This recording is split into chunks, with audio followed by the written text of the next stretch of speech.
You know, we're talking a lot of shit, but at the end of the day, we sold the shit the fight. You know, a lot of people want to see, a lot of people bought pay-per-view, and Herc Al-Sheikh said that he would like you to come to the Beterbiev Bivol fight. What are your thoughts on possibly doing that, and what do you think about fighting the winner next? Yeah, I mean, I would definitely love to go.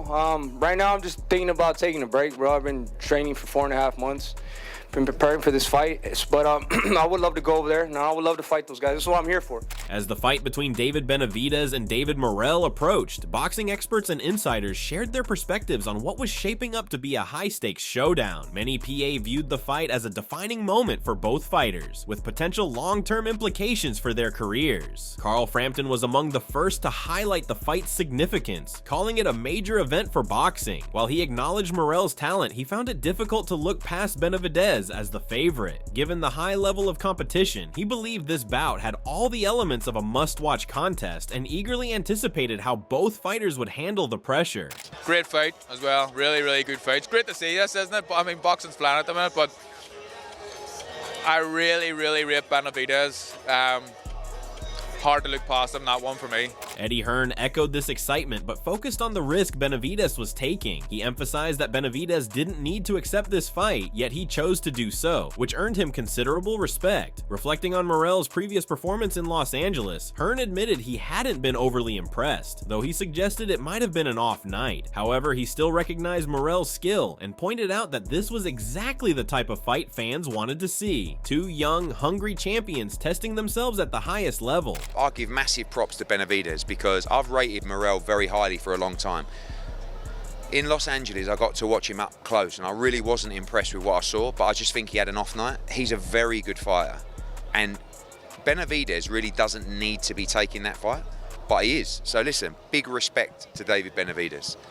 That's a great fight, and we want to see great fights. Darren Barker took a more stylistic approach, predicting that the fight would quickly catch fire due to the way their styles meshed. He believed that Morrell had something to prove after an underwhelming outing in Los Angeles, and saw this as the perfect opportunity for redemption. If there was ever a time for a fighter to bring their absolute best, he said it was against an opponent like Benavidez. Mark Ramsey, on the other hand, focused on the uncertainty surrounding Morrell. While Benavidez's relentless pressure was a well-documented asset, Morrell remained somewhat of an enigma. Ramsey questioned how Morrell would handle the non-stop aggression once they were inside the ring, acknowledging that this unknown factor made the fight even more intriguing. It's a real good fight. It's a hard fight to predict because we don't know yet how good is Morrell exactly. I think we have a very clear idea who's Benavidez. He's physically strong, he can be fast. You have tendency to gas out in the second part of the fight. Like, we know we have a big picture of who he is. In terms of Morrell, I think a lot of things that we need to know, like under pressure, never fight against the quality of Benavidez. Abel Sanchez placed the fight in an even broader context, ranking it among the most significant matchups in recent boxing history. Aside from the highly anticipated Bivol Beterbiev showdown, he considered Benavidez versus Morrell a rare, high-caliber fight that would elevate the sport. The combination of talent, risk, and unpredictability made it an event that boxing fans could not afford to miss. I think other than the Bivol Beterbiev fight, this is probably the second top-notch fight that we've had in a while. As the opening bell rang, the atmosphere inside the arena was electric. Fans and analysts had speculated for weeks about how this fight would unfold, and from the very start, it was clear that neither David Benavidez nor David Morrell was willing to back down. The clash quickly turned into an intense battle, living up to the hype surrounding it. Jim Lampley provided a detailed breakdown of the key factors that shaped the fight. Early on, Morrell's strategy of staying in close range and landing quick shots to Benavidez's head appeared promising. Benavidez's relentless body attack and powerful roundhouse shots began to take their toll. Lampley pointed out that Morrell struggled to defend against the body shots and, crucially, failed to land any significant body punches of his own. This, he noted, was a critical mistake that allowed Benavidez to gradually gain control.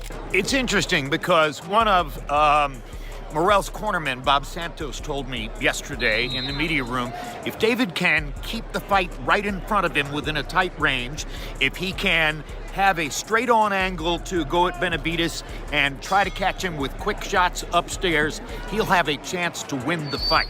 And I think that in the late rounds, you could see that that was good thinking. But What he didn't have was any way of defending effectively against Benavidez'. Trevor McCumbee weighed in on one of the fight's most dramatic moments, the knockdown of Benavidez. While acknowledging that Morrell managed to drop him, McCumbee argued that the moment had little impact on the overall fight as Benavidez was not visibly hurt. He also addressed the point deduction against Morrell, suggesting that it balanced out considering the late punches exchanged between both fighters. Despite these moments of controversy, McCumbee believed the fight's outcome remained unchanged. Man, tremendous fight. It was a great fight. Listen, we still don't know who won. I mean, logic would tell you most people are going to have Benavidez winning this fight, but since we don't know yet, who do you think won the fight? Benavidez. Yeah, he won it by decision. And then, you know, that one knockdown, that was a knockdown. Then he had that point deducted, Morrell did. So it came out to a 9-8 round, so it's not going to affect it much. Rolly Romero focused on the intensity of the final rounds, emphasizing that they were far more thrilling than the earlier ones. He credited Benavidez's relentless pressure for dictating the fight's pace, and noted that despite Morrell's efforts, Benavidez's dominance was clear. Hey man, it was a good fight, man. Especially like the last 2 rounds were really good in the early rounds, you know. But I mean, bro, Benavidez's pressure was strong, man. A good fight, real good fight. As the final bell rang, the crowd erupted in applause, recognizing the incredible effort from both fighters. David Morrell shared his immediate reaction. While disappointed with the loss, he expressed satisfaction with the effort he put into the fight. He acknowledged that things hadn't gone as planned, but took pride in his performance, using the experience as a lesson for future bouts. In a show of sportsmanship, he congratulated Benavidez and reflected on what he needed to improve. No, pues me siento súper contento con el trabajo realizado. No salió como teníamos pensado, se preparó bien. Como siempre se ha dicho, solamente un David se trae victorioso, en este momento fue él. Felicidades para él y para su equipo de trabajo. Y nada, simplemente seguir trabajando, seguir esforzándonos más y para obtener la victoria en un futuro cercano. On the other hand, David Benavidez stood victorious, proud of what he had accomplished. He admitted that he knew this would be one of the toughest fights of his career, which is why he had undergone such intense preparation. Despite the pre-fight trash talk, he believed the fight had delivered everything fans had hoped for. He pointed out the sold-out arena and high pay-per-view numbers as proof of the fight's success, further cementing his status as a top-tier fighter. Yeah, I feel really good, man. I knew it was going to be a hard fight. That's why I trained extremely hard. You know, we're talking a lot of shit, but at the end of the day, we sold out the fight. You know, a lot of people went to see, a lot of people bought pay-per-view, and it was a great fight. You know what I mean? I think I showed what level I'm on. You know what I mean? I don't know what percentage I landed at, but I landed a lot, you know, against a great fighter. With both fighters having left everything in the ring, reactions from the boxing world quickly followed. Social media was flooded with responses, with analysts and fellow boxers weighing in on what they had just witnessed. The battle between Benavidez and Morrell had delivered drama, skill, and heart, everything that makes boxing great. As the dust settled on the fight, the boxing community erupted with reactions from analysts, fighters, and trainers, each offering their take on the thrilling battle between David Benavidez and David Morrell. Terrence Crawford kept his analysis simple, acknowledging the quality of the fight with a brief but meaningful statement. He recognized that the matchup had delivered on its promise, highlighting the competitive nature of the bout. Devin Haney, caught up in the excitement, praised Benavidez's performance. He was particularly impressed by Benavidez's power and aggression, stating that his relentless pressure was what made him such a dangerous fighter. Gervonta Davis, watching Morrell for the first time, was surprised by his speed and athleticism. He noted that for a fighter of Morrell's size, his quickness was remarkable, which made him an even more dangerous opponent. Davis's reaction reflected how Morrell had proven himself as a serious contender, even in defeat. Caleb Plant offered a more technical breakdown, analyzing Benavidez's ability to control the fight. He emphasized the importance of experience in high-level matchups and admired Benavidez's physical attributes. He pointed out that Benavidez wasn't just skilled and fast, but also had a mean streak, an attribute Plant believed was crucial for success in boxing. While he acknowledged Morrell's craftiness, he ultimately saw Benavidez's aggression and pressure as the deciding factors. Hell of a fight. I thought Benavidez won convincingly, but Morrell put up a hell of a fight and started to rally a little bit later. And, this is experience that both of them are going to be able to take into the, other big fights, and experience is priceless, so. Trevor McCumbee revisited the controversy surrounding the knockdown and point deduction. He maintained that while Morrell had dropped Benavidez, it didn't change the course of the fight. He also addressed the late punches exchanged between both fighters, suggesting that the point deduction against Morrell balanced out the earlier foul from Benavidez. What is your opinion on the point deducted from Morrell? Did you think that was the right decision by the ref, or do you think that he landed a punch, at an awkward time? I thought it canceled out well. I didn't think it was a knockdown, but it didn't really hurt Benavidez. And then, I think Morrell was just defending himself. Benavidez threw a few shots after the bell, so Morrell just reciprocated that.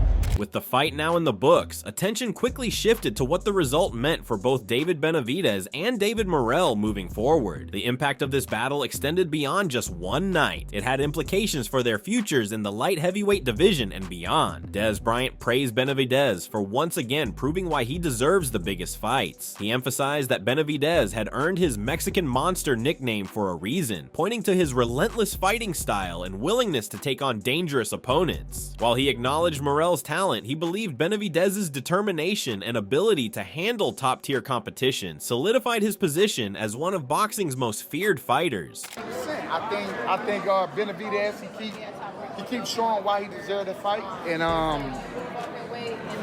he won it. They call him the Mexican Monster for a reason. Benavidez, he a dog. He been chasing it. He been stepping up, fighting quality opponents just to show who he is. And Morrell, hell of a fighter. At the post-fight press conference, David Benavidez spoke with confidence about his performance. He admitted that he had prepared for a tough challenge, knowing that Morrell was not an opponent to be underestimated. His rigorous training paid off, and he believed this fight further proved that he belonged at the top of the division. With this victory, he made it clear that he was ready for even bigger fights, calling for the biggest names in boxing to step into the ring with him. Yeah, I feel really good, man. I knew it was going to be a hard fight. That's why I trained extremely hard. We're talking a lot of shit, but at the end of the day, we sold the shit out the fight. This was only Benavidez's second fight at light heavyweight, having previously dominated the super middleweight division. He had already claimed the WBC interim title, and now, with another major win, he was positioning himself as a top contender for the undisputed championship. Morrell, also relatively new to the division, had held the WBA super middleweight title before moving up and winning his first fight at 175 pounds. Though he fell short against Benavidez, his potential was undeniable, and many expected him to regroup and challenge for another title soon.